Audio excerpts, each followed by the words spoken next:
Just make sure my phone is off-ish. It's quiet.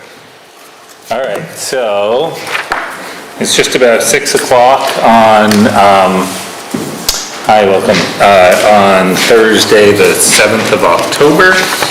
And I'm going to call the regular select board meeting to order.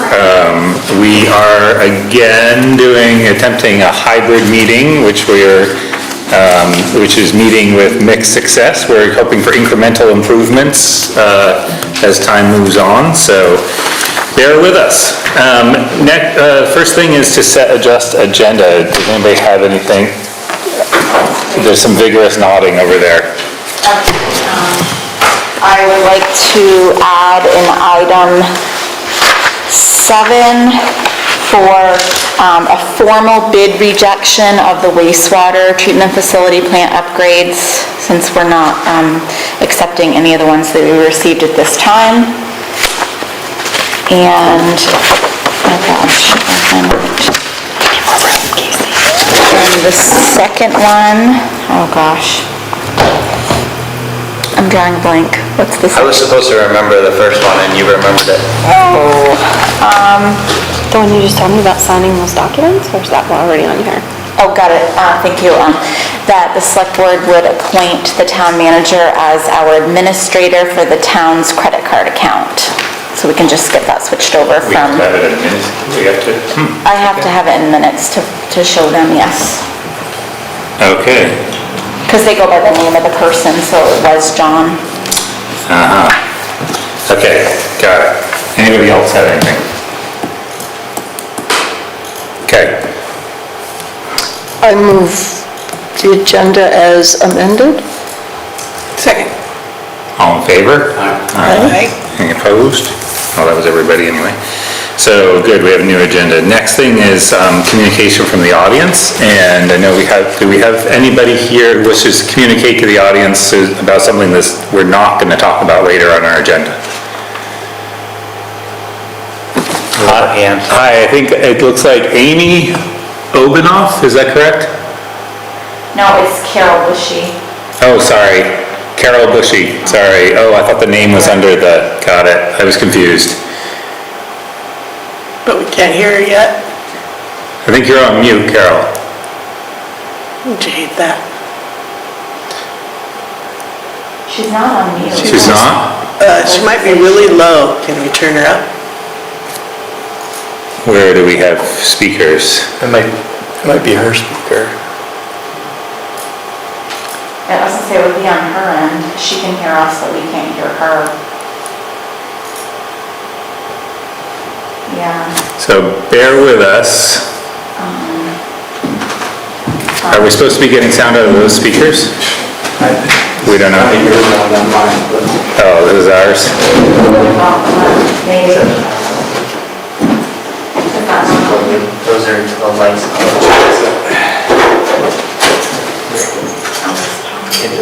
Did I miss a step? Yeah, probably.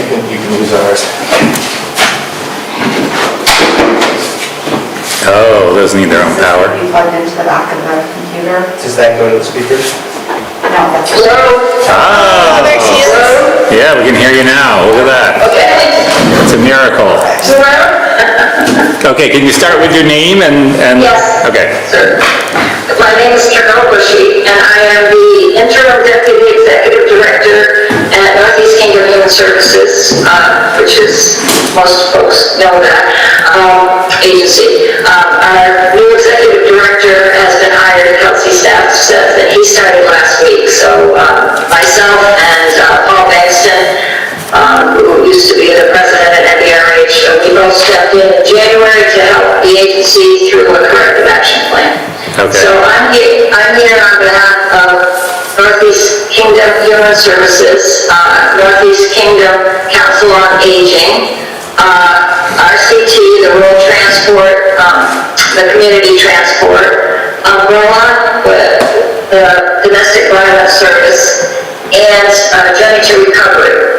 So I'm here to ask if the town would allow us to waive the need to get petitions signed to be asking for funding through town appropriations. Okay, we actually have that as an agenda item Oh, on our okay. agenda later. It's item number 3. Okay, I can wait then, thank you. Okay, great. Anybody else have something to communicate to the board before we launch in? I think we're good. I can't see for sure, but I can't see either. yeah, all good? Anybody else there? Okay. And nobody's. Okay, good. All right, so next is select board to approve minutes from last time, which was September 16th. Could we, Motion to approve? that'd be lovely. Second? Any discussion, any changes? Are we all good? Thought they looked good? All in favor of approving minutes as written, please say aye. Aye. Aye. Any opposed? Motion carries, thank you. Next is town manager report. Welcome. This would be my first report. Excellent. A week and 3 days, 4 days into the job. So not much has happened. There's been a lot going on. One of the first things I've worked on is Northeast Kingdom Broadband has requested potential locations throughout the town for the rollout of their broadband infrastructure. I identified and will report on a handful of locations. Most of them are existing infrastructure that we have, lift stations, all on town properties or town leases. I will be reporting that to Paul Fix. He's one of the volunteers for the board, and he will forward it on. Just give you a quick update on the electric plant drive issue. I spoke with Commissioner Gedanken, and we had a couple emails. And I was advised that the matter was being addressed by the board, and there was an open channel of communication between HED and the Hopkins family. So they're handling that. Great. Rural Development asked for a revised contract for the architect for the pedestrian bridge project and an updated narrative. That is all in motion and will be submitted next week. Can I interrupt you there? Yeah. Is it clear what they want at this point? Because it has been a little muddled, I know. So they are requesting a certain contract document, an architectural document, an AIA contract, similar to the Yellow Barn project. Yeah, that's a big contract. We're gonna use the revised one. Okay. I spoke with Becca Schrader? from RD, and so we're gonna get that out. And then the next thing, just the downtown paving project, some of the requests that were asked of us to include This is when V-Trans is paving next Yes. year, yep. we're gonna have to consider the night work. That's gonna be something we're gonna have to probably talk about. Yeah, so when we talked about that before, there are pros and cons, I think. Yep. But now I don't remember what they are. The obvious pro of paving at night is that you don't clog up traffic. And the businesses have an easier time operating because people are flowing through there. Okay. And Tommy made a good point that it's quicker. They can get the job done faster. They don't have as many Oh, because they're not working around delays. the traffic. Right. Yeah. I mean, it's a bummer for people who live downtown. Yeah. That's the con, right? That would be one of the biggest But, cons. you know, a bummer for people who live downtown versus a bummer for everybody and everything. Yeah. I don't know. That's Yeah. kind of how I see it. Yep. Definitely gonna be something It's we're going gonna to be have a disruption no matter how you cook it, but Does Tommy have a opinion on, you don't? He knows what. You have an opinion, you don't want to voice it, I can see Well, it. just that at night, between 10 and 3, there's absolutely hardly any traffic. But, I mean, you know as well as I do, when we're downtown cleaning at 11 o'clock at night, we got guys coming out with bats and everything else, swinging at the tires and getting mad. And So basically what you're saying is, from a traffic perspective, it makes a lot of sense to do it at Yes, night. at night. Some people are gonna not appreciate that, and they're gonna show it. Yes. Yes. But for the good of the town as a whole, It will be a bottleneck during the day if they do it. okay. I mean, It's already bottleneck. Yeah, I guess I could probably see them doing night work through the village park. That's the part that was Walton highlighted. Street in South Main. No. I think they could probably do that during the day, because you got a nice long stretch, you should be able to control traffic. But going down through the middle of the village during the day, that's, Not gonna work very well. Okay. I mean, it will work, but. Isn't there I mean, some element of like helping people understand that and maybe I don't know. I thought they had somebody, didn't they say they have a PR person? Yeah. I believe It'd be that's nice who we for would people direct to them know so they can Yeah. plan and, you know, Yeah, be prepared, whatever, okay, earplugs. sorry, I'm derailing you. No, you're fine. It's your meeting. The other question, there was question 1 and 2, the bump outs. We have to decide grass, concrete, or another surface. So that was something we got to get back to them on. There's been, How fast? So I spoke to Sally Yancey, and she and Jane Johns are the kind of the downtown beautification folks who do the flowers on the bridge, and they do the pots, and they would be very excited to do some planters in those areas. So maybe the fill is like gravel or something, I don't know. okay, Something that's, we can toss that back to them. not impervious, so that we don't have, like, I don't know how that whole stuff works, but I don't know either, I don't know the pros and they'd cons. be happy to do plantings. The thing is, we don't want them to turn into like a pit. Right, Yeah, so they just, So if it's, so erode, like if it erodes away and there's no. rather than having dirt in there that they're planting in the actual bump out, they're saying they'd rather do like pots, so that they can change them out and do different plants for the different seasons, etc. Okay, So it would be something that would be applied to so in that case, is it better whatever to they pave it? put. Yeah, either Concrete. they pave it or they Concrete, fill it with, Concrete Okay, in, so they just put it put- on the top, perfect. yeah. That answers that. What about pavers? I mean, they can look visually appealing and still have planters on top of them.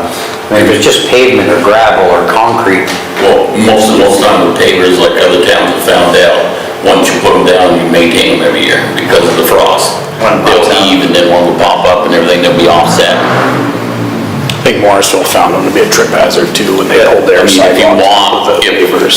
Yeah. if you really want color like that, they can put dust in the concrete and do a brick pattern.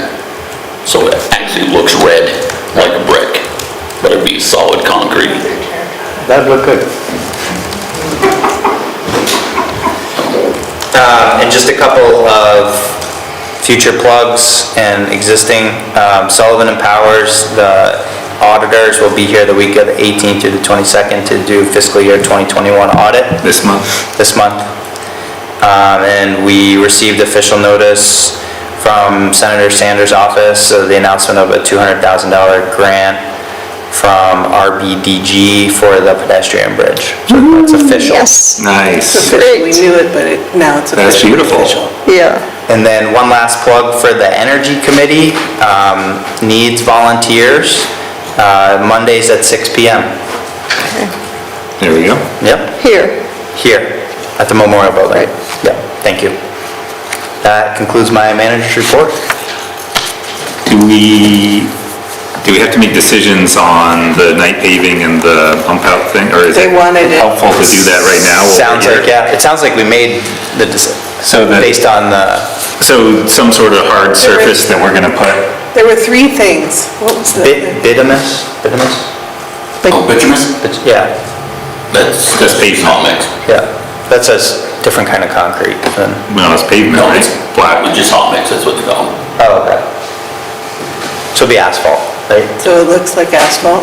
Yeah. It's not very, Not very attractive. I can inquire about the coloring Coloring. of concrete. kind of option. Yeah. Okay. with flowers on top, sounds nice. Can they color pavement as well? Or just concrete? Because pavement's already pretty black because of the tar in it. Right. Yeah. But I've seen red pavement. I'm not sure I where. thought I had seen, But but I've seen red pavement.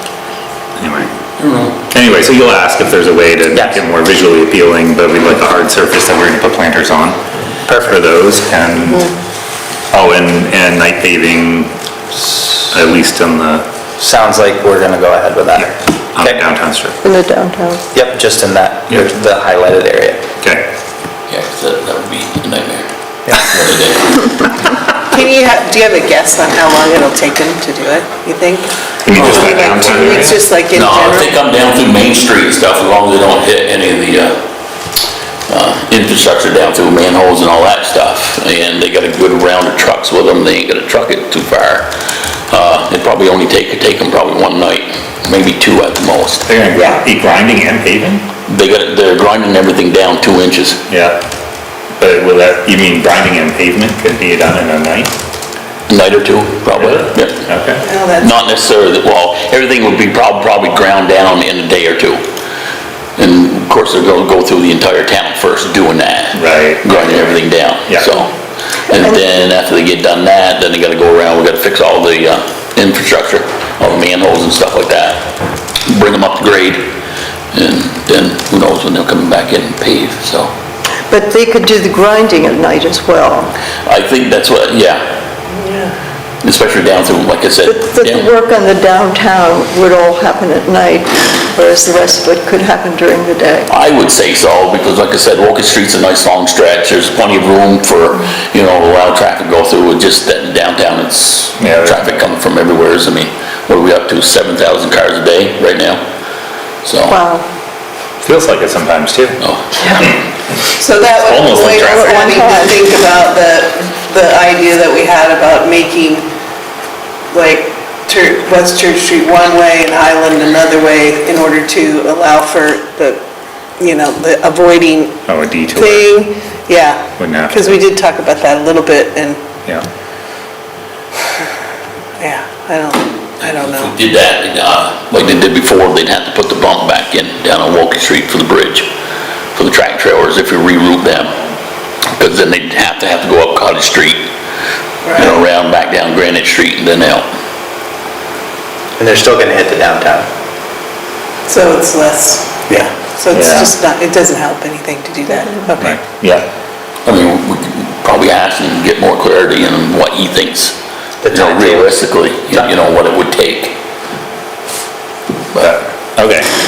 But it sounds like we have what we need in terms of getting back to them for now. Still almost a year out. Yeah. They're just doing plans. Yep. Yeah. Awesome. All right, thank you. You're welcome. Next up is a road foreman report. Just did it. That was the whole thing? That was the whole There's gonna be thing. some paving next year? Yep. You're done? Yeah. Been still out grading and stuff and hauling gravel. We are out of gravel out of the pit now. Everything's down on the road except for the small pile that we have over at the garage. We actually finished that up today. So everything's out of the pit, loader's out, and that's down. Trucks have been being sent out, getting inspection done, work done to them before we put the plow frames on. Spencer's truck is being built right now. Not quite sure when the body's gonna get there, like usual, but I imagine his truck, the main part of it will be done here by next week. And then it's just sitting, waiting on the body to come in, so sit and wait on that one. There was a sewer line issue up in Hideaway Acres, we dug that all up. There was a couple areas that Kenny had cambered that we dug up, was completely full of tree roots. So we dug those places up, replaced the pipe up there. We had another sewer issue up on Richardson Road. Did a couple meter pits. We're waiting for some more meter pits to come in. Then again, don't know when, but they have been ordered. Of course, we got the flags up downtown. Ed went around and mowed everything one more time down. That's gone down to get its maintenance done. So we're done mowing now, you think? Is this the I hope official so. order? Yeah. Okay, good, me Yeah. too. So that's gone down to get its regular maintenance done to it, so we'll be all set for springtime when that comes back around. Probably plow frames and stuff will be going on here in a couple weeks, getting ready, hopefully. Salt bid, no idea, haven't heard a word yet from it. I called Du Bois up and they haven't heard nothing yet neither, so Hopefully it's low and they're not thinking about skyrocketing the price up. I'm trying to think of what else. Do the sewer, some water.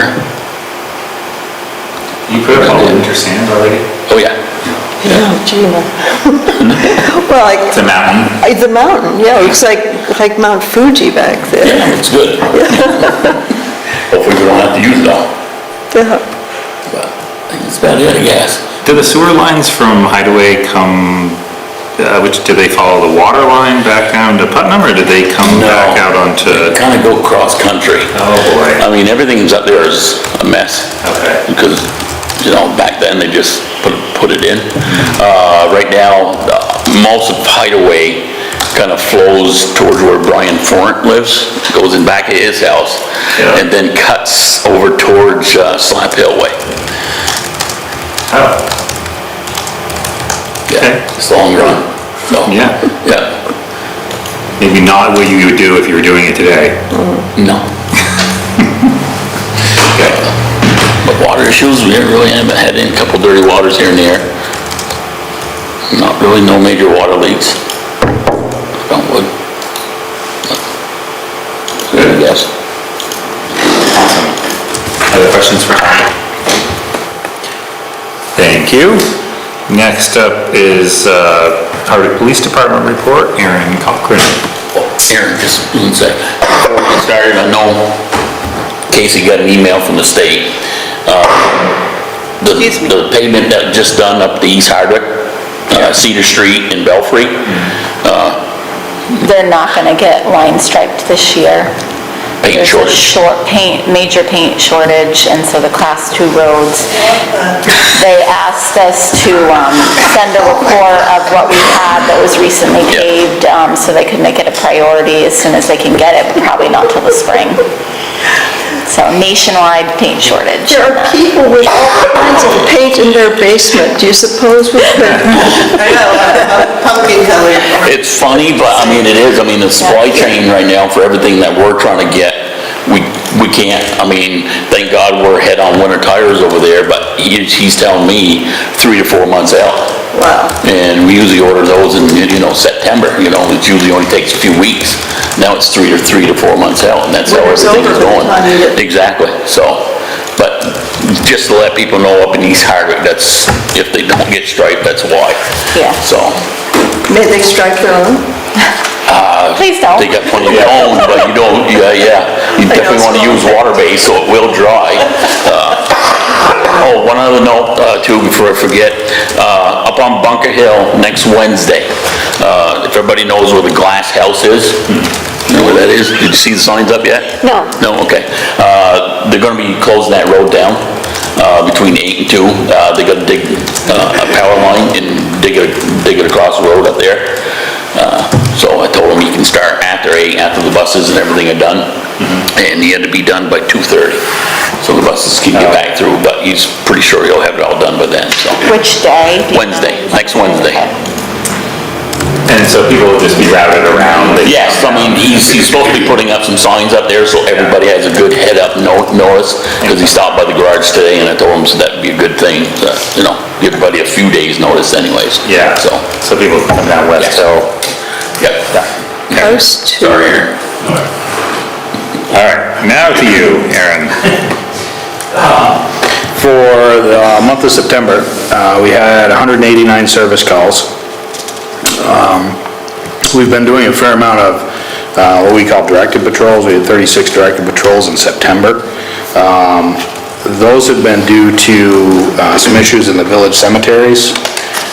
So we made sure to do irregular patrols, but regularly do them, to try and avoid some suspicious activity in the cemeteries that we've had reported since the summer. So we've done that. And we've also, in what I'll call the lower section of the village, had some thefts going on.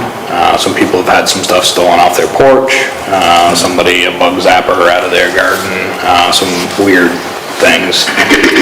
So we've done a lot of directed patrols in that particular area as well. Kids on the scavenger hunt. That's my thought, but Yeah, it's kind of odd, Yeah. but, so we've been, kind of targeting some of that area as well to see what we can find.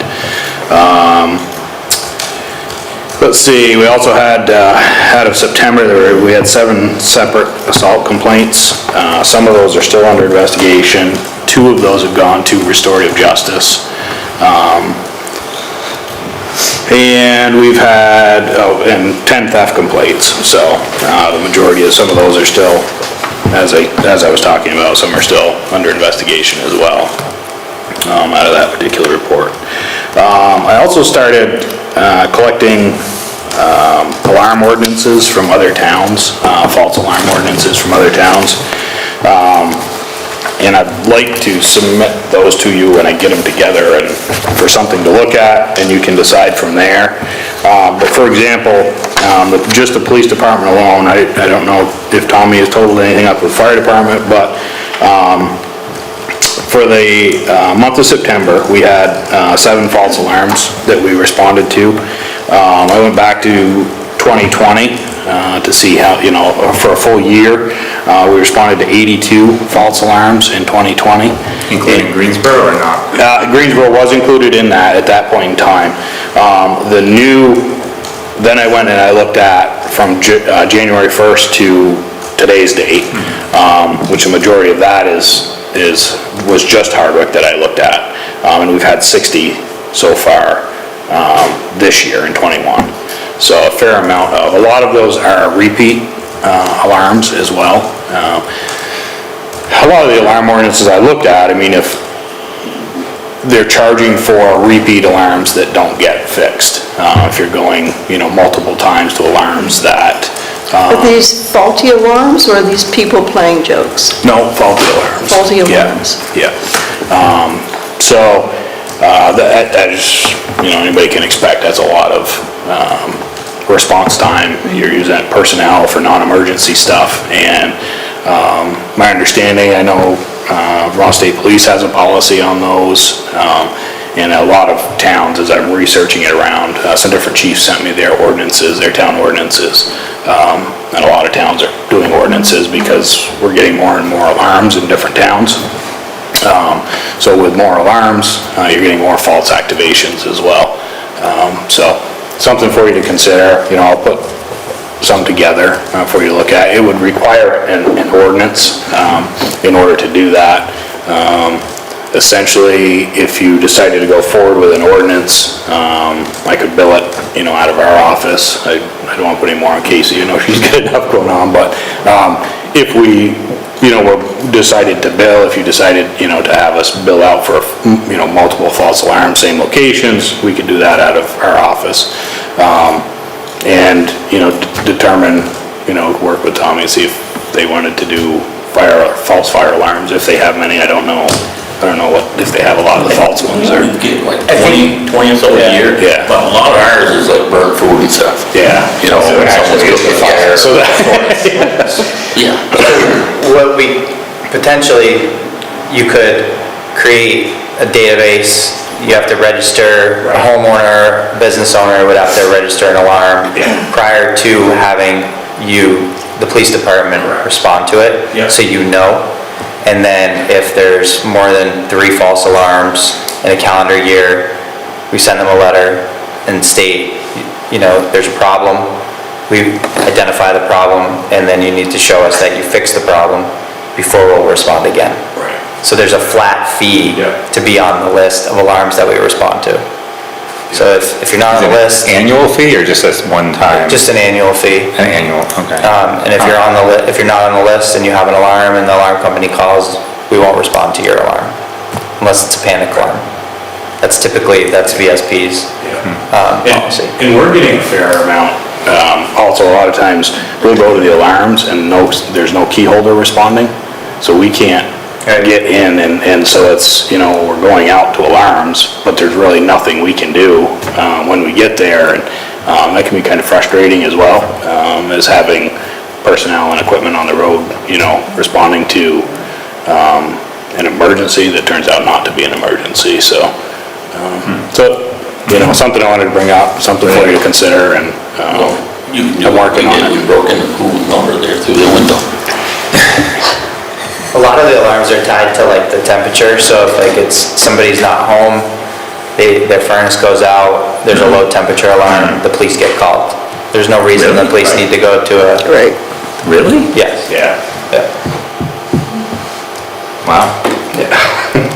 I would have never thought to set up an alarm that way, to call the police when the temperature is low. That's where those lockbox comes in handy, that. Yeah.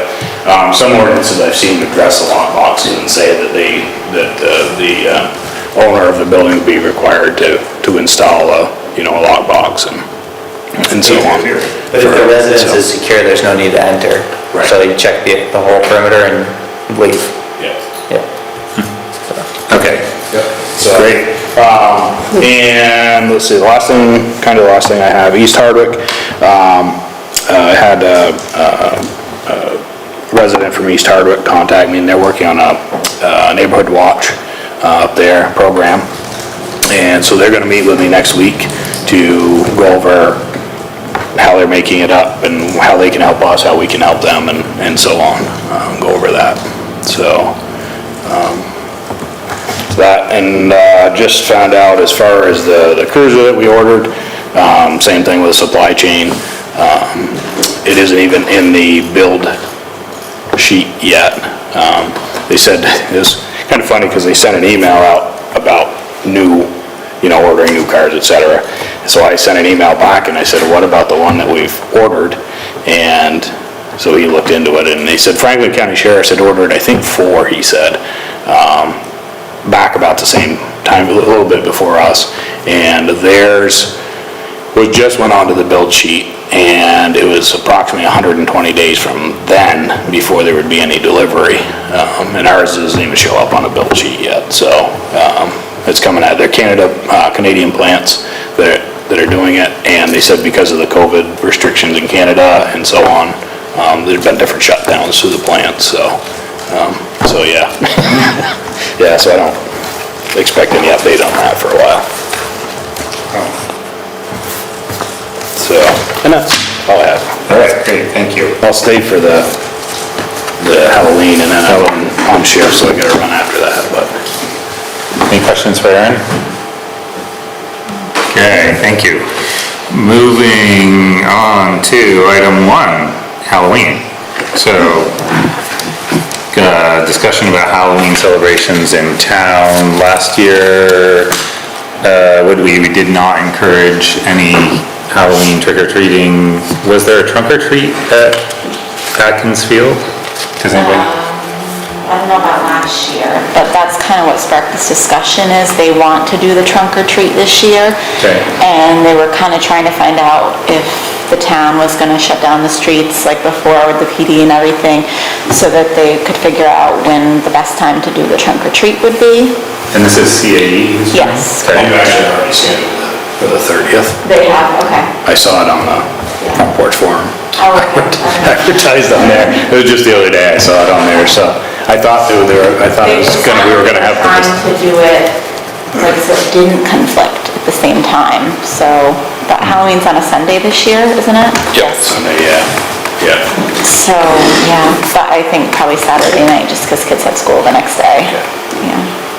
But, And at the same time, I'm kind of looking for some guidance as to what the thoughts are.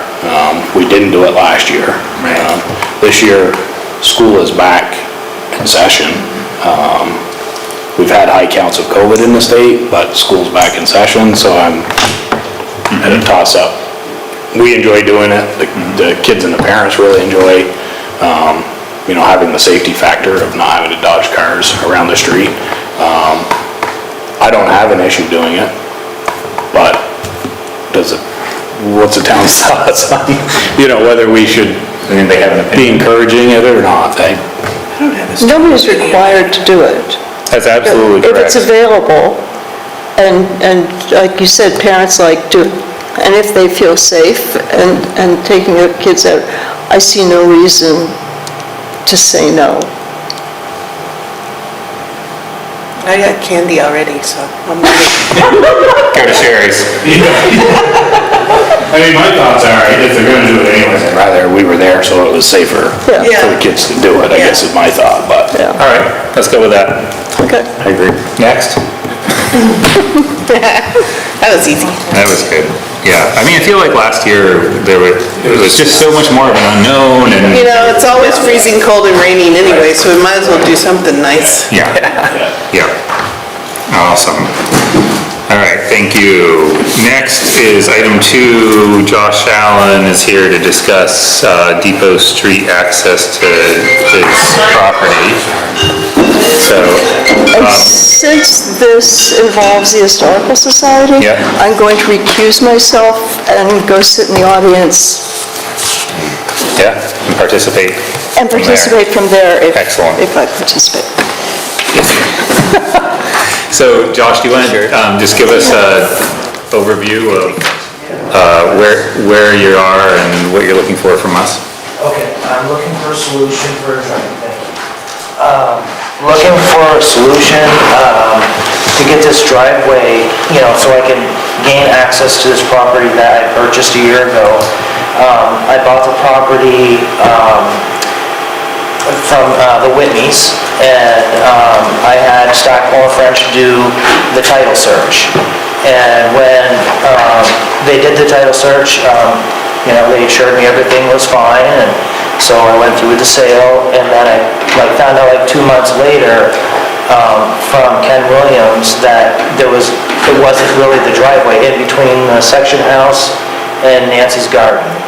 So I went down to see Alberta, and she said, I was told that that is not a legal access, that is town property. So I was kind of blown away. Yes, my attorney did make a mistake, and he strung me along until about a month ago, saying that he's going to fix it, he's going to try to resolve this, and then he just sent me an email saying that he's no longer going to be able to help me. The reason for that is there was, John Jewett had found in a deed of 1874 that there's an actual right-of-way that goes through Mary Piper's backyard. That right-of-way, according to Stackpole and French, it is not my right-of-way, it's a state right-of-way. Like the state has the right-of-way, not me. So I would have to have her sign off on that. Like, we tried to get Mary to sign off on it, and we would go through her backyard. She does not want to do that. She will not sign. And I have a letter that she wrote me that says that she's very against it, and that the property is always been accessed on Depot Street. It has a physical address of 42 Depot Street. And the section house was put there maybe, I don't know exactly, maybe 5 years ago, but for the last 100 years, that's been the point of entry, is where the section house is. The property was very dilapidated when I bought it, and I have fixed up the exterior on it and made it look, a lot better than what it did. And I just want to finish the project so that I can move on. And I need some type of legal access and transferable, so that when I sell it, that the next person will have that easement or a lease, like we've talked to V-Trans about it. I've talked to Ludwig Pulowski several times. They seem to have no problem with having the driveway there. It would be possibly some type of lease where I would pay the state or the town or whatever a yearly fee, like a rental, a crossing agreement, basically. But it would be something that's legal and that gives somebody the right to go back and forth. And so in Mary's backyard too, she's got a lot of trees, that she doesn't want cut. Like 100-year-old apple trees and lilac bushes, and it would be like 100 yards of driveway. So it's not really, it doesn't make sense to go from there. She's not willing to sign anyway, so I really have no other place to put this driveway. I feel that it should go where it always has been, and that's on the Depot Street side. If we could somehow move the section house to a different location, that would be great. I'm really I've been working on this very hard for almost a year now, and I haven't gotten anywhere. And it's really hurt me financially because I haven't been able to move forward with the project. And I'm hoping that we can come together as a town, and with this place being fixed up, I'm gonna be bringing in more money to the town with taxes. A family could live there, or it could be turned into a business. And also I cleaned up a major eyesore. I mean, I feel like I've held my end up, and I've done my part as much as I can do. But at this point, I need help from you guys to figure out a solution. And that's pretty much where I am on that. I don't know what to do, and I need help. My attorney, besides the point, he made this mistake, and that's on me. I mean, I've been burdened with that I would have never bought the property if I would have known it. I've been through all of this legal process, and I just simply bought a piece of property to fix up and turn over. And now I have a lot of time and money into it, and I can't legally sell it without access. I'm desperately asking you to help me with this. It's been a year, and I just would really like something to move forward as soon as possible. Okay. Thank you. Thank you. Summarizing. I think from a town perspective, it feels like this is, that I mean, personally, I feel for you, but I don't think, it's not exactly a town issue. It's something that we can maybe help with, but it's not really our issue, you know what I mean? Why is that? Well, because we don't have really, I mean, we could help you perhaps with a right-of-way, but it's not our issue in the way. It's not like a road that's failed or a bridge has failed or town property has failed in some way.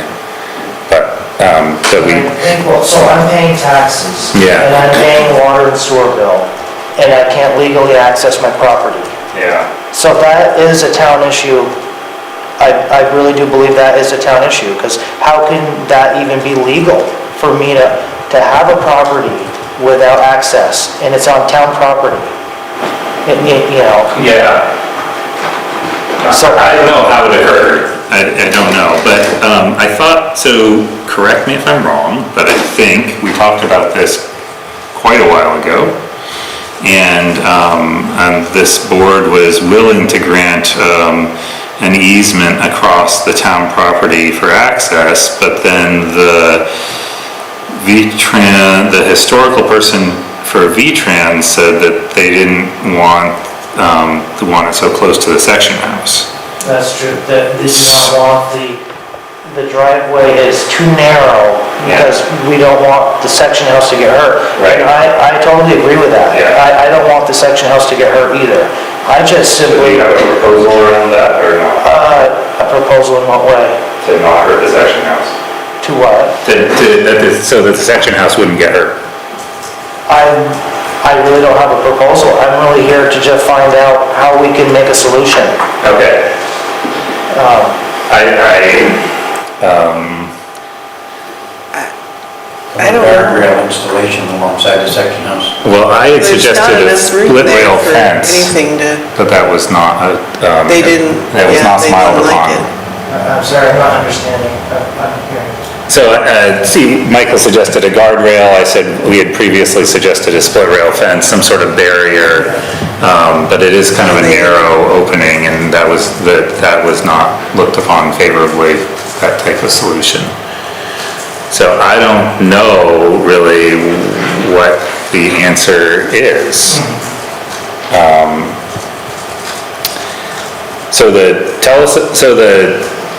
The issue with the right-of-way coming off Maple Street is that it's not your right-of-way, it's a right-of-way that the railroad owned and then became owned by the state. Yes, it's Okay. a state, it's a So the state has the right-of-way? Yes. Okay.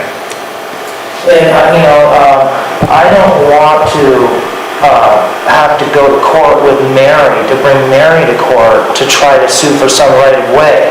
That's not fair to her. I mean, her backyard, it would basically be taking up, half of her property. And it's also, 100 yards in, it's not really feasible. It would be a very long driveway. I don't understand how it's her property if it's the state's property. Well, it's like, How can it be both? Because you can own land and have a right-of-way, someone else can have a right-of-way across it.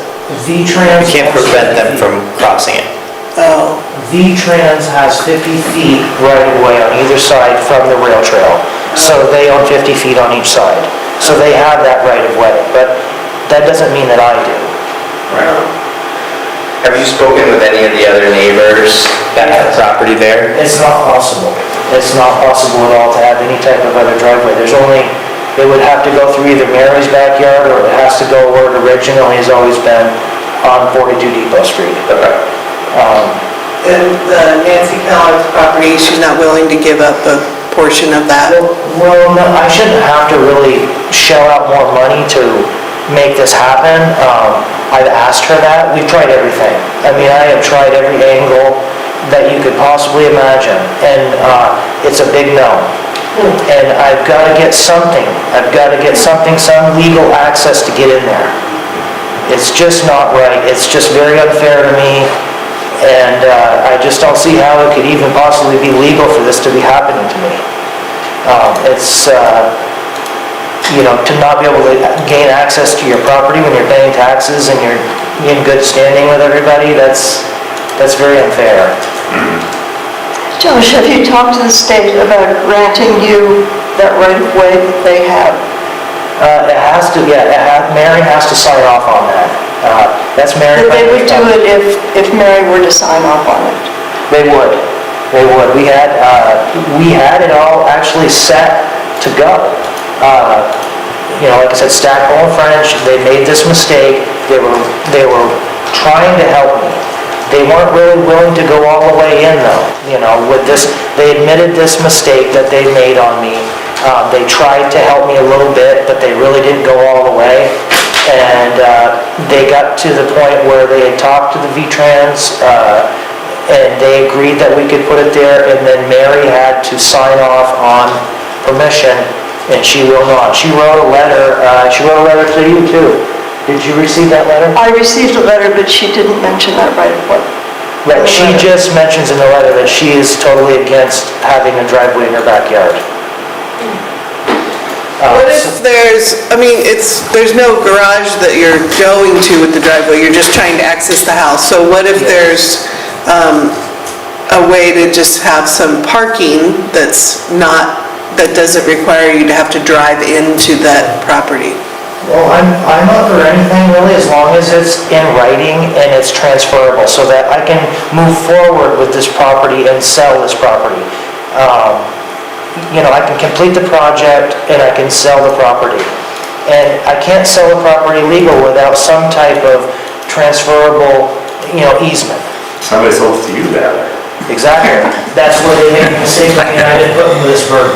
I know. And now I'm here trying to legally fix this. Right, no, I know. With Josh, after you bought the property, when you were fixing it up, Yes.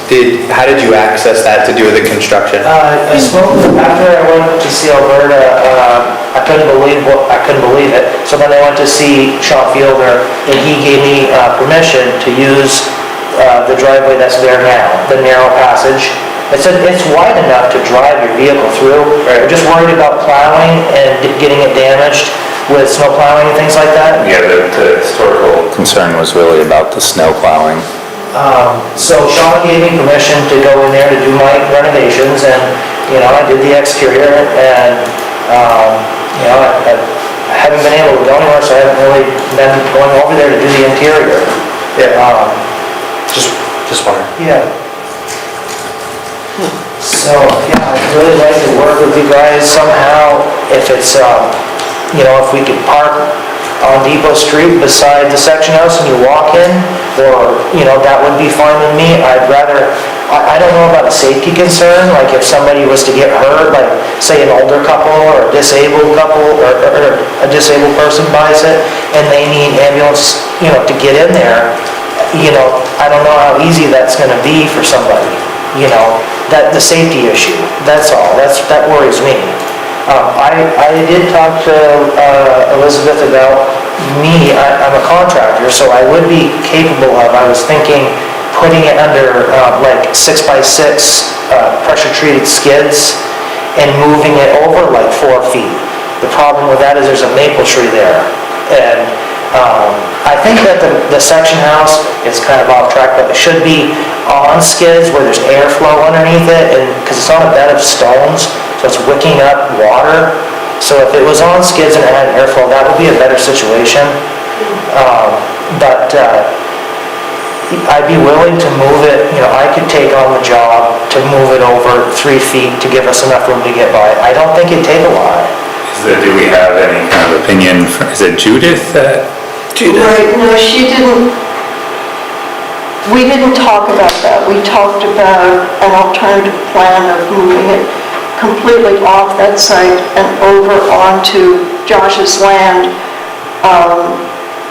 close to the track, so it replicates its position as it does now, except for the tree in front. It replicates its position relative to the railroad track. Well, She liked that idea. Her concern is that, one, the building remain intact, and two, that the visiting public be able to envision what this would have been like as a functioning tool house for the gang of section workers who maintain the railroad track. So, I mean, honestly, I don't think we can get anywhere without V-Trans. okay. I don't see any, because, We've had many meetings and many talks with V-Trans, and they're all right with crossing, like we've met with Sean and I and V-Trans, we met over there, and they were saying, let's just move the shed over a little bit, you have our permission to drive here, it'll be a crossing agreement, and it would be a small fee every year.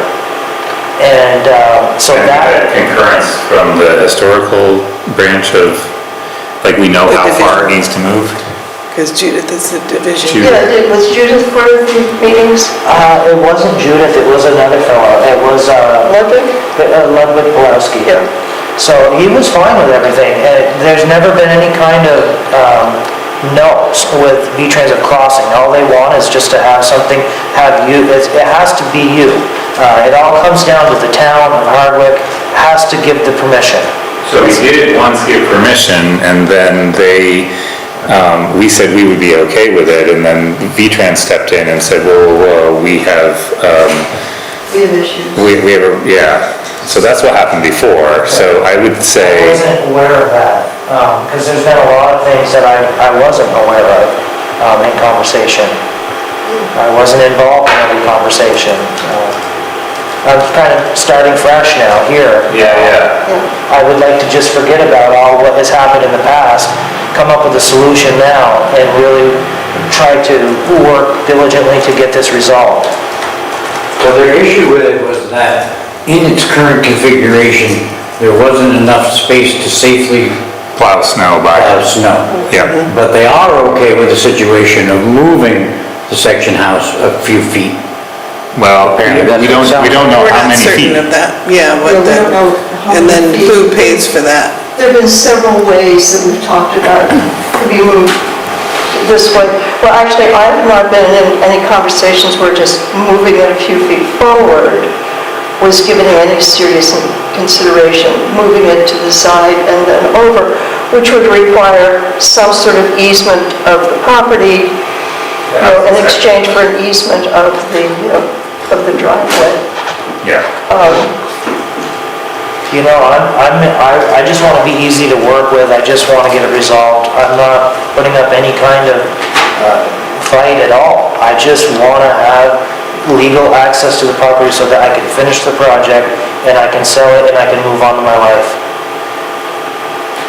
So I don't... We have to have a meeting that involves them, don't we? Yes, we do, because last time we tried to make a decision and they said that we couldn't just make a decision.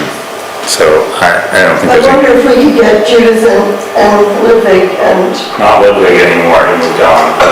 oh, Ludwig is gone. He's gone, he's not, well, he's still living, but he's not. He's no longer working in that position. Didn't you take that position in Connecticut? Yeah, Connecticut, yeah, I took the position, and I do have the email for his replacement. His name is escaping me because I'm working with him on the other one.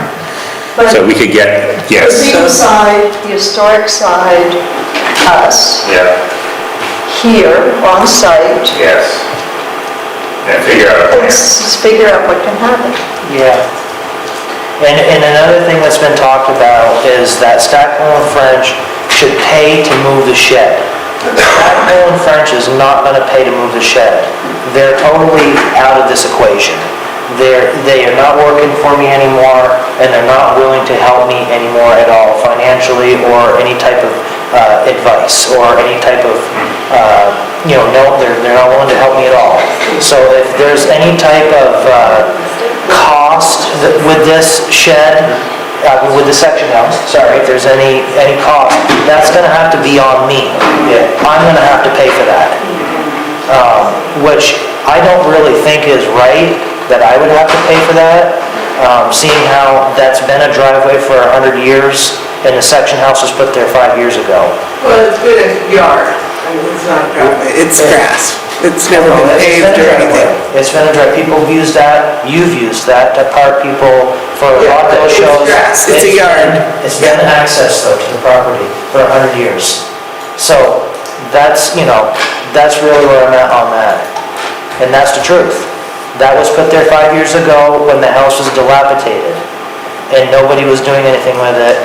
When I bought the property, I was inherited with this.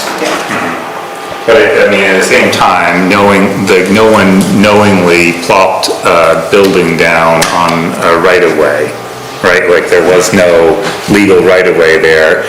There was no active use even of that for years. No, there was no sign of any activity on that lot Well, at all. Tim Whitney said that he was using it to maintain the property.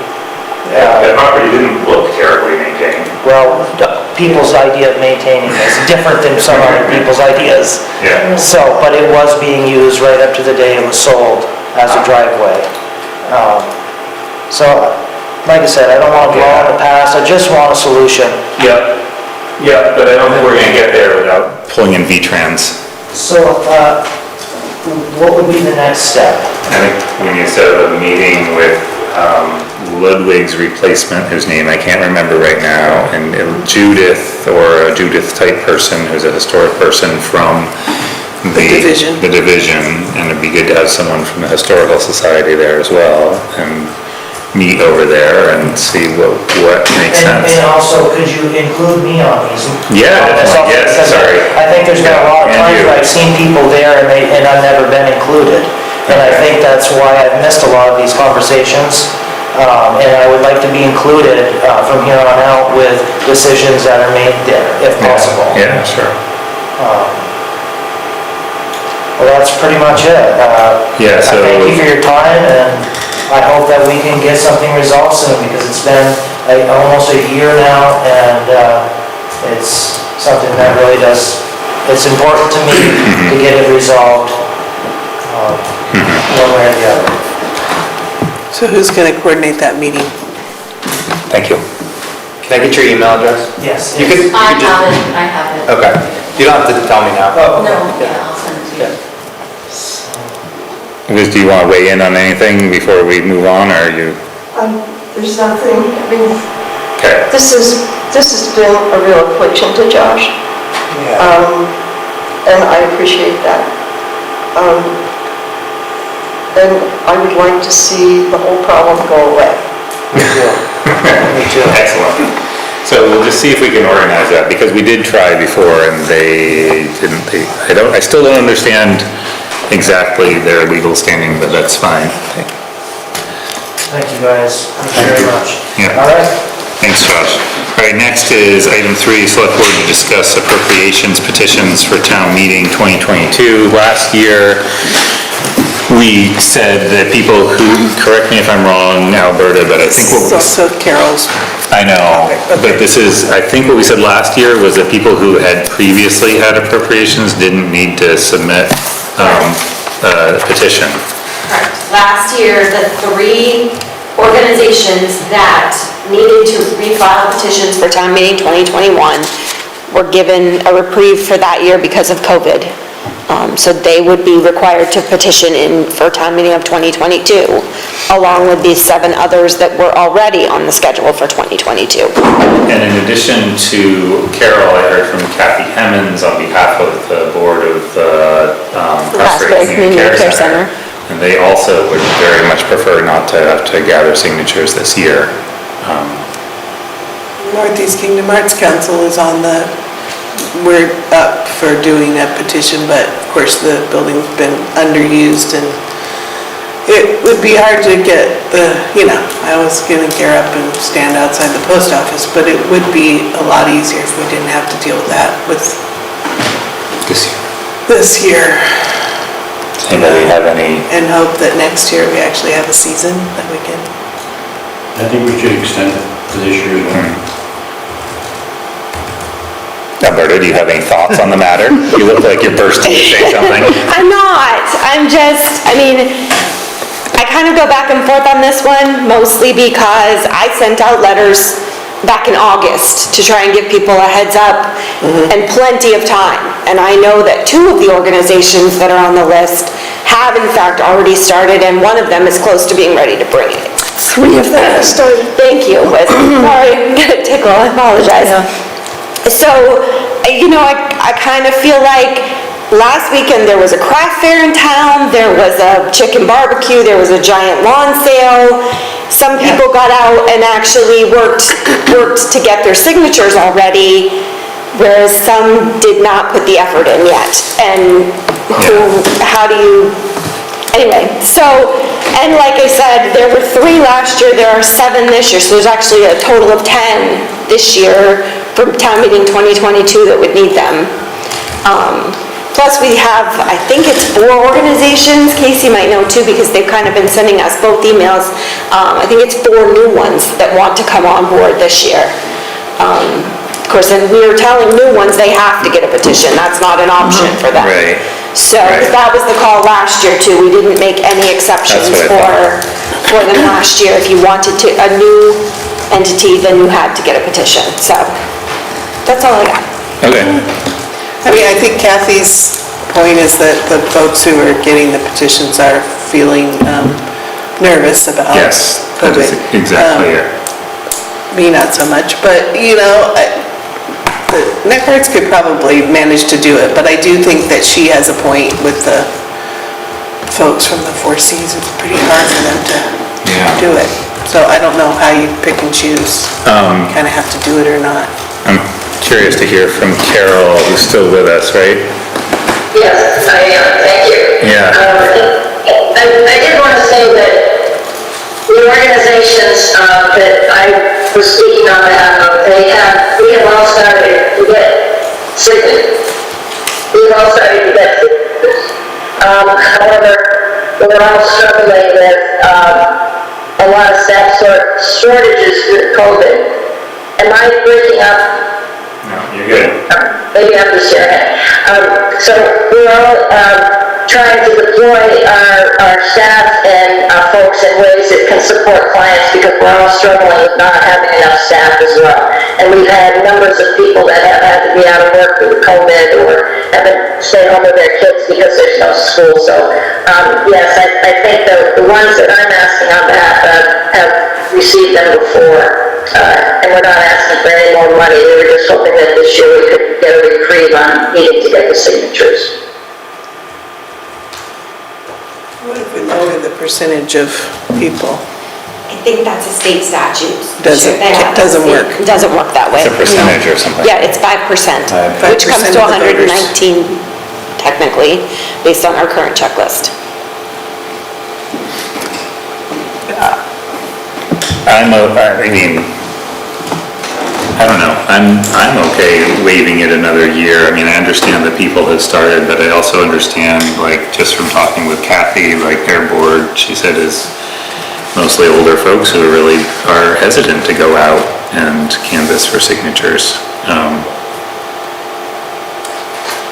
So, It's a little self-serving, but I would be happy with that. and Michael already said he was happy to let it go another year. Everyone that's been previously given appropriations, They've already shown they had the they've community already shown support the effort and once. done the work. And this year, I mean, not so different than last year, if you just look at the numbers in the governor's addresses, I think that today's report was the second highest COVID day since this began. Yeah. So we're not really in such a very different situation as we were a year ago. Right. All right, so, I'm gonna ask of you guys, Yeah. I really don't care. Yeah. I just brought my paper, Yeah, that's yeah. all.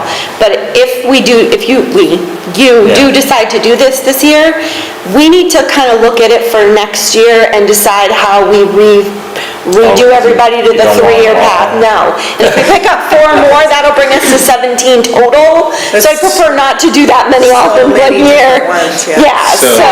Had it on a, like. Right, and we had them on a kind of a rolling. This year was the worst year as far as, we have 7, then there was 3, and there was 3 on each other year. Yeah. So it wasn't, I mean, it was manageable, but going Perfect forward. time to just divvy them up and set up a whole new rolling schedule. Right, that's what I was thinking, if we could start over and redo the entire rolling schedule. sounds great. Okay, all right, perfect, thanks. We'll talk about it later, but, Okay. And you would help us set that up? yes. Okay. And does this include the signatures for elected officials as well? What did we do with that? It did last year. It did last year. It's a little different though, right? That's different. It's a little different. It's only, you only separated. need like 25 or You only 28 need It's of not them. that many. I And think you just, I think we still do that. somebody running for office doesn't necessarily, they haven't, I mean, some people have run before, but like all these people have gathered these signatures before to show they have the community support.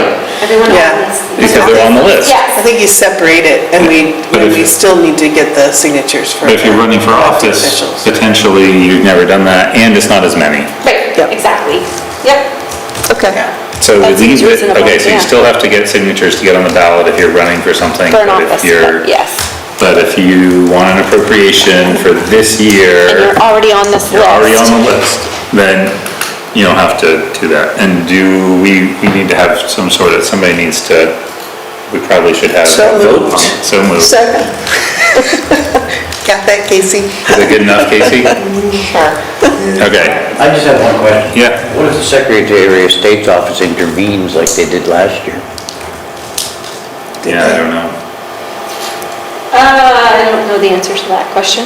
I think that would make that... They supersede. No, null and void. Yeah, they would supersede. Yes. Yeah. They did an We'll see what they do. statutorial change, yeah. Yeah, We've got nothing from them yet saying that No. they're So gonna can make they any say that changes. we can't waive it? Could they say that we can't waive it? No, I don't think they've ever said that we can't waive it at our level, because you don't have to do it. I mean, you honestly, you can get on the first time. It used to be that you never petitioned again unless you changed the value you wanted. Okay. But one of our previous boards felt that it was fair for them to come every 3rd year and re-up, or if they changed their amount. So, yeah, so that's kind of how we had left it, was the rolling. and so that's another Yeah, I was on part that. actually of this too, is, but we probably wouldn't want people to change their amount drastically without signatures. Yeah, no. Right. If they're changing their amount, I would Then they need say they signatures. should need to come for signatures. If they're going for the same amount they asked for from their previous petition, then they should be able to stay on. All right. Does Carol have anything else? Got it. I think that we will greatly appreciate your moving ahead with waiving it for this year. We certainly, everyone understands that if you're going to change your request, then you obviously would need to get the signatures again. And I think we can also appreciate that having all the agencies on the same rotation must be just way too challenging. So any way you want to put us on a rotation, we will work with that. Great. All right, so motion on the table. All in favor, please say aye. Aye. That's everyone, so motion carries. Thank you. Thanks, everybody. Thanks for Thank you joining. very, very much. We did this year. pay. All right. But Just as a little reminder to the audience out there, on the select board, there are always 3 positions that are open. Every town There are meeting. the 2 one-year seats and the 1 3-year seat that is going off, potentially. Just saying. Every time. So don't everybody pick up your petition at once. But it would help if there were more people running. Yes. It's good for democracy. It would be nice to have like a little bit of a competition, you know? Civic- Well, We yeah, haven't had Yes. that in a long time. don't have to commit for more than a year. No? No, it's true. Get your feet wet. Flies by. I've done it. Say what? I've done it. Yeah, it does fly by. It's, all right, excellent. We're, appropriations, business manager to provide quarterly budget update. That, Okay. where? Should we? Looks like this. Oh, got it. Oh, I was looking at the detailed one earlier. Yeah. Got it. Okay, so we'll start with revenues. So overall, most of the revenues in the general fund are on track. We just barely billed water and sewer, those were sent out today, so I don't have a report on the revenues for those. I will do that next time. As usual, at this point in the year, the tax revenues are gonna show really high for 2 reasons. One is because the actual figure that you're seeing is a billed amount, and we have not paid the school yet, nor have we received all of the taxes. You'll notice in the budget column, the $2,508,000, that's what the town anticipates receiving in the end. So once we collect all the money and pay the school, then we would have our actual figure. So it's falsely inflated at this point. Office revenues were slightly up, primarily due to copier fees and licenses and fees being at 63% and 30% respectively. Other revenues pretty close at 22%, should be around 25%. So revenues are okay? Any questions about revenues? Okay. Then move on to expenses. So at this point in the year, we would expect to be around 25%, being a quarter of the way in. We're at 23.3, so we're basically where we should be. Our VLCT insurances, workers' comp, passive, which is property and casualty, and unemployment have been paid for the first 6 months of the year, so July to December. So those have already been accounted for. We've already paid our county taxes for the year. They're due at the beginning of the year. Appropriations are kind of low because not everybody's put in a request for those yet. But if you look down through, everything's pretty much on track. With police department, obviously we knew that we're looking to cut some expenses there. They're at 19.5. If the police department budget could keep pace with the first quarter, we'd end up about $200,000 below budget, which makes up a good portion of the revenue loss on the Greensboro contract. So we'll just have to, Aaron and I are keeping a close eye on that, trying to, Yeah, so save whatever we can there. I just quickly subtracted out most of the police revenue out of the budget, and it looks, if you do that, it looks like they're about 27% of currently. What's the 27%? I didn't catch. Police would be at 27% of budget if you took out the revenue that's not apparent, not forthcoming. Right here, yeah. But there may be some of that revenue that is coming. I don't know what that whole, on the revenue page, there's 274,000, and not all of that was Greensboro. Well, Cochran is some of it. Okay. We will have some revenue from that before the end of the year. Of course, the officer is on leave, so we don't have much this first half of the fiscal year, but we'll request to extend the grant for 6 months beyond when it ends in March, so we'll actually be able to push that out a little bit. So just even when taking into account the lost revenue, and even though we're down on staffing a bit now, we're still running slightly I would say we're running slightly over our target budget, Close. or close. Yeah. Yeah, we're close. Yeah, we're close, 25, close yes. enough. Yes. Okay, I think we anticipated that. Yeah. We may not be able to recognize the entire revenue loss. Right. But in expense savings. so- right, Yeah. yep. Gotcha. So yes, that's what I got. So, any other questions, comments? So does Rescue take theirs as a lump sum? or- Yes, they do. And Okay. they just have They to just have- send, yeah. they just have to Okay. request it and I'll send it over, so, yep. And I was gonna ask something else, but now I don't know what it was. I don't know. If it comes to me, I'll ask you Sure. offline later. Okay. So, but So overall, that's the summary. we're Yeah. tracking well for a quarter of the way through the year. We're quarter of the way, just under a quarter of the way through expenses, right? Correct. There still could be some surprises. Tom was saying the salt bids are, Yeah, with not January. knowing that, and I looked back and historically, usually around September 25th, maybe October 1st at the latest, we've had our prices, so they are definitely running behind and getting that information to us, so, not that they're intentionally withholding it, but. right, it's just, it's They're slow. waiting, so the price will be lower. Oh, right. That's my thought process. Yeah, I like that. Yeah. The longer they wait, the lower it'll be. Yes. Yeah. We should let them know that's our feeling. All right. Yeah, so. Well, thank you, Casey. Okay, sure. That is great. Okay. Everybody good, or any more questions? Okay.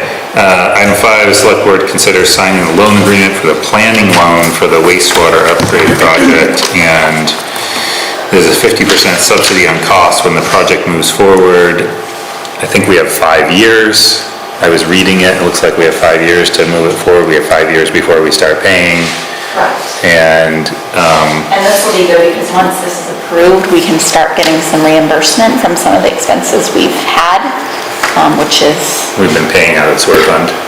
correct, Already. sewer capital, right? Right. And we'll get some of that back. I can start submitting for reimbursement on some of that once this is signed. Nice. So you need a motion? We do, yeah. So I'll make the motion that we sign the loan agreement, or do we? Town manager Or do we want to sign? have the town manager sign? Set up for the select So board. The select board will select board sign. Treasurer, yes.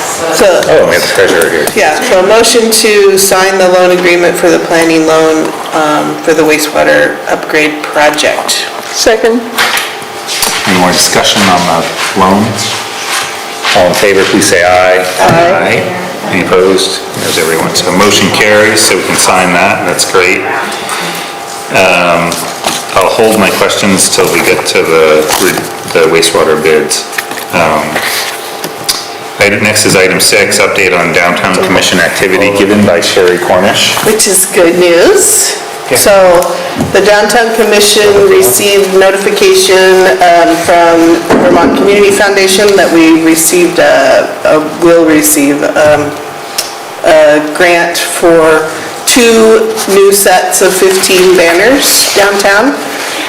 So it's a $3,575 grant, and Nice. so there'll be 2 sets. We'll design a new set of just welcome to Hardwick, and I have Abra Griggs working on the sort of a refresh of the little town logo, the little round thing.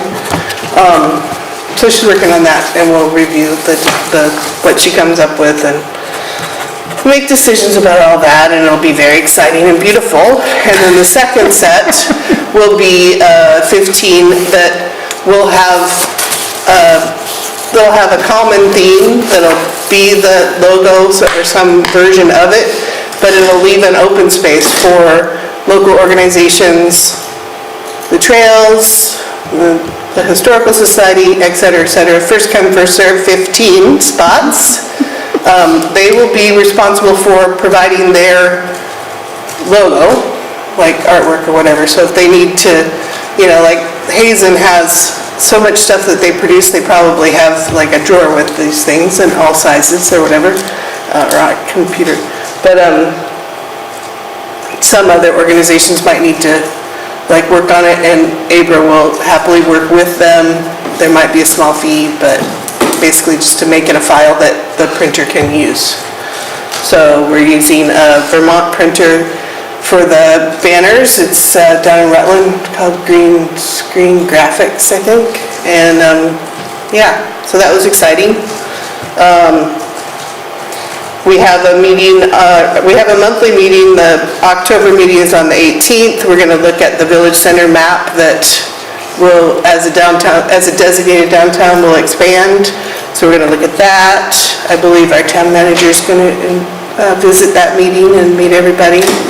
And Allison from NVDA will be there. We'll be talking about the municipal planning grant and exactly how that's going to get written by her, by me, or who will work on that project. Because we need that grant to have her help us finish the other parts of the very detailed downtown designation application. Casey, I have this written out, so I'll just give it to you. And then, yeah, that's pretty much it. Great. Yeah. I have a select board report too. It's all right now. Okay. For later. For later. Excellent. Any questions for Sherry about downtown commission? Good work. And you're signing while we're talking. Oh, okay. So next up is item 7 is select board to consider rejecting all the wastewater bids, all the bids for the wastewater project, because even the lowest bid was fairly high on first glance, and then on second glance, after hiring Paul Senesac to come actually measure how much sludge is in there, we realized that even the lowest bid, I think they had 200 or 300,000 for sludge removal, and it's gonna be closer to 1.8 million? I thought it was 1.6. 1.6. Any case, it's a lot of money to remove all the sludge that's in there.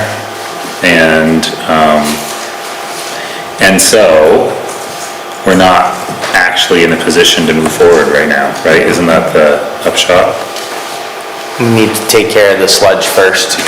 I talked to Jason Booth today, and in order to, for the longevity of the plant and to make the needed upgrades, we need to get rid of that sludge, at least in one of the lagoons, so we can transfer the sludge into the other lagoon, potentially.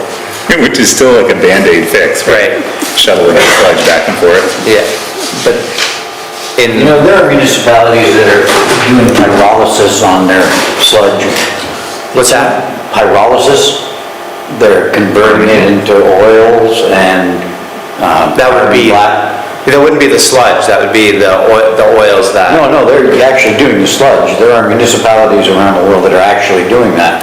And just looking at the cost of trucking the sludge to Buffalo or Quebec or wherever, I mean, a system like that, if it was seriously implemented in a thoughtful way, could pay for itself within a couple of years.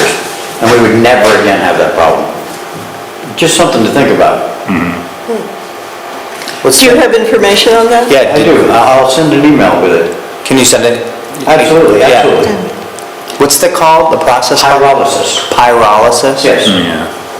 It's like, I guess literally be splitting by fire, right? Yes, that's exactly what it does. Yeah. But it does it in a vacuum situation, and they have scrubbers on the exhaust so that any noxious gases that are given off are captured. And most of the system oil is fed back into the system to heat itself. So it's like almost a self-perpetuating system. Is this with dewatered sludge or also liquid sludge? I think it's mostly dewatered. Okay. So, I mean, it is true that the trucking is a huge expense, and we should definitely look into any other solution, but there's also the expense of getting the sludge out of the lagoons. Right. Which is, and dewatering it, which is... Yeah, we still have to dewater it. That was just the cost to dewater it. Right.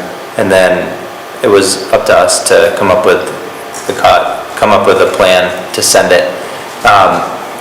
In researching this, Casella has the landfill in Coventry, and they had the state permits just renewed to be able to continue their landfill. Right. And I was told, unconfirmed, that they have a lot of sludge from Massachusetts that they can still take. So that's why we have to go to Canada. So,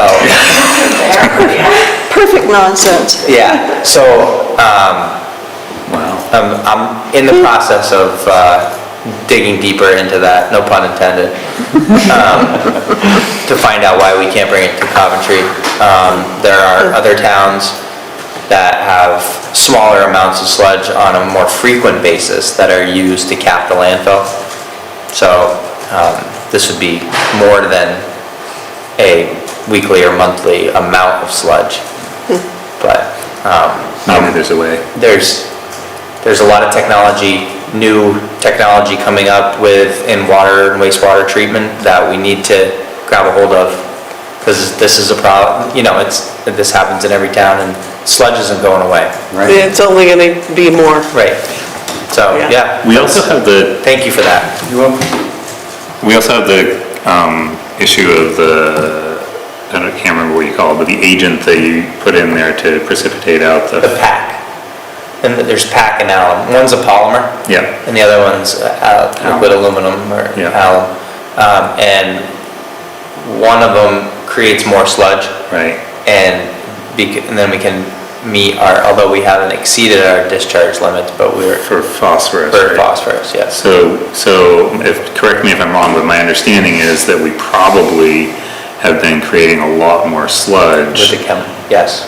in our attempts to lower our phosphorus output marginally, right? Well, we still have a allocation at the end of the year for phosphorus, but we're We're underneath our threshold, Yeah. where we need to be.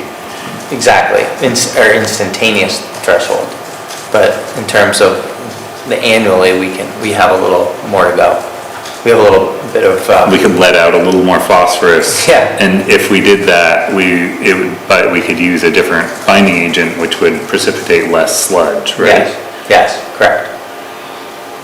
And I guess I can't help but think that, at some level, there's pressure from the state to reduce phosphorus inputs to Lake Champlain, which I totally understand. Yeah. But from my reading of the report several years ago, it seemed to me that the towns, including their wastewater facilities, aren't huge contributors anyway. Right. And forcing us to lower our output of phosphorus a little bit Has made huge ripples. has had a huge effect on us. I don't think we'd have anywhere near this much. It's because we're the point sources. We're So we're easily easy- identified. Exactly. Yes. We're easy to control. Yeah. And we're also municipalities that are Right. easy to control. Yeah. But it does place I feel a bit of an undue burden on the townspeople of Hardwick at this point. And Morrisville and Johnson. Yeah, exactly. All the way down, Yeah. Winooski River is the same thing. Right. Yeah. So, anyway, that's just my, We can't tell people to stop flushing their toilets, so we gotta give them the sludge. right. And so we've got to figure out how to get rid of it, and Yes. we've got to figure out if we can produce a little bit less. Yes, and in the long run, it'd be best if we can figure out how to manage the sludge on a more frequent basis. Daily, weekly, monthly. And- Instead of on 15 to 20-year cycles where it Right, costs. where it's a ton. too much. Yeah, And I think you had said they're completely, not lagoon systems, but they're completely other types of wastewater plant designs that are set up to do that more easily, right? Yes. Yeah. yeah. It's just with a lagoon system, it takes a little more creativity to, We just don't have the infrastructure. Aldrich and Elliott has some tentative plans for maybe putting some sort of a baffle in the area of the second lagoon to manage the sludge more local, Okay, so we can potentially Extract it. remove it, but we still don't have a way to dewater it right. on site. So you have the historic, they've had sludge presses, centrifuges, methane digesters. When you Those come water to it, mind how much water do you take out? a lot. Like you got, 90%, 95%? I don't know the answer to I that. think it's 90% is what I've been reading, is 90% is the dewatered sludge. It's like 6 to 8% solids. Right. Just when you take it out, it's 68%, so, and then you dewater it, but you don't get all the water out when you dewater it, you just get most of it probably. It's like a mud Right. or like a cake. Okay, Yeah. But it's not a dry powder. No. You can let it dry after that.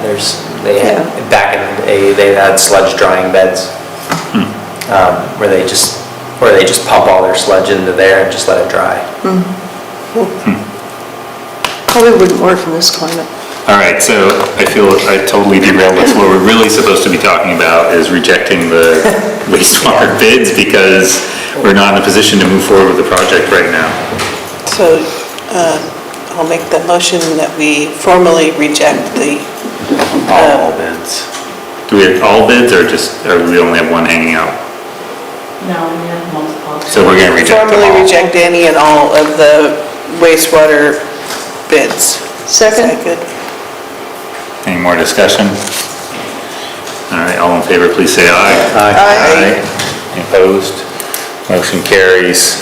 Send our apologies to those we are rejecting, because we will no doubt need one or to more bid of them. again someday. We need them to bid again, hopefully someday soon when we figure Just a out. hitch in the works. Yeah. The next is item 8, appointment of the town manager as the administrator for the town credit card. So moved. Can we just be name specific? Oh, sorry. Please, just because. David Upson Jr. Thank you. So moved. Second. Any discussion? All in favor, please say aye. Aye. Any opposed? Motion carries. Thank you. Select board reports. I got two. Okay. One, we had solid waste district meeting last night, the Central Vermont Solid Waste District, that I am the representative for Hardwick.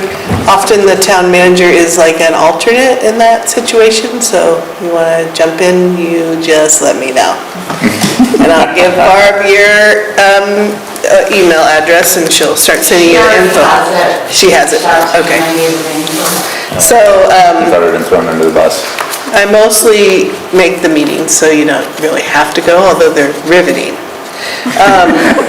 They do have 2 openings at the solid waste district. They have a facility manager position. These are real jobs. I mean, really kind of good jobs, actually. Well, good paying jobs, anyway. For the ARC, the Alternative Recycling Center. And then they have a public relations and outreach coordinator, because Cassandra is no longer with them. She moved on. She's the editor of The Bridge now in Montpelier. So 2 jobs that you can look on their website. If there's someone out there who's skilled and interested, then check it out. My other one is about the townhouse. So NECARTS has been looking for estimates from contractors for our big egress and accessibility project, which is basically the replacement of the bad fire escapes that are rotting off the side of the building and access to the stage. So it's sort of an addition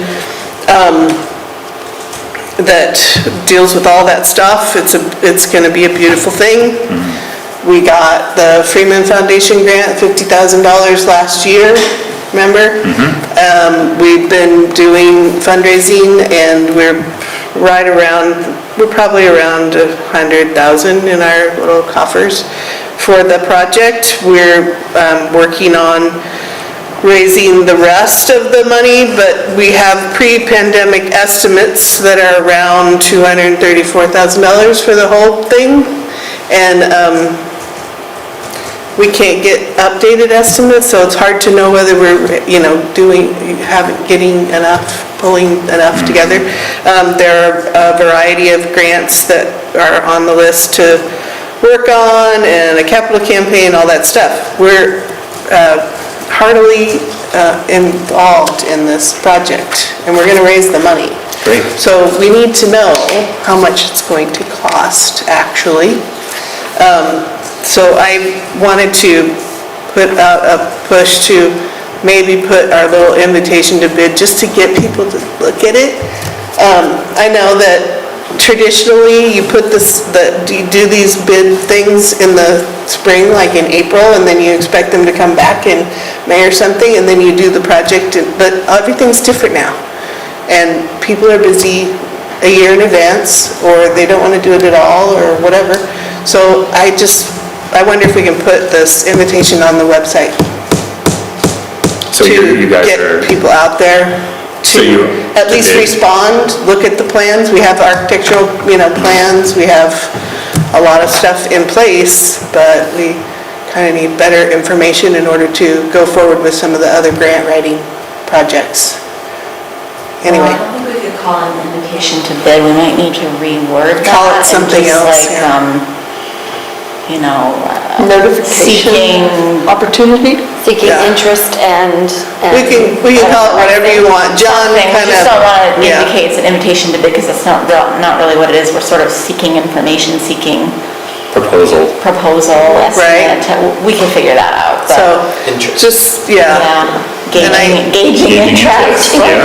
right? Yeah. I don't know, it's Yeah. just a conundrum, but, we're hoping that it's gonna happen next year. Great.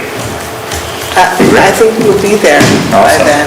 I mean, really cool. We have a really good board. Annie Houston is doing the financial committee, and I think we can do it, but we need to know how much we gotta get. We can't just keep on, So, I have both of these things, Casey, I can just send you the. Sure, email it to me, thank you. That's all I got. Great. Anybody else? I've got, I'll just report from the Hardwick Trails Committee that there was a subdued but successful pumpkin walk over the weekend in the rain. That was kind of an elementary school only event. We didn't try to pull in the whole town. There was no fire, no donuts. But there were pumpkins and kids enjoyed it. And also from Hardwick Trails, the Hardwick Trails is interested in expanding the single-track trail network north of Billings Road. And I was working with the electric department to just get them involved and their consent, and then I'm also working, because we have an Act 250 permit on the gravel pit, there's an Act 250 permit on that land, and so I'm working with our district coordinator to try to get approval to do more trails on the town land. Great. That's all my Any other reports, new business or old business? I did go to a retreat that is for the designated downtowns, but Gary Holloway let me come because he thinks that we're gonna get there. And I had a meeting with OB and told him all about this different stuff that, there's all kinds of good things coming down the pike for designated downtowns. Good. And the transportation funds, I think, are also available to village centers. And they got their $5 million.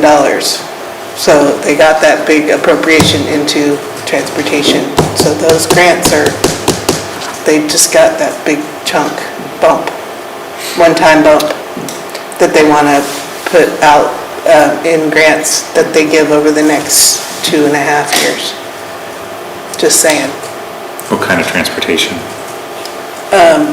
I'd have to check my notes. I don't really keep all that stuff in my head. You know how it Pedestrian is. bridges, sidewalks? I don't know, maybe. Okay, all right. I think sidewalks, Okay, safety enhancements, yeah, okay.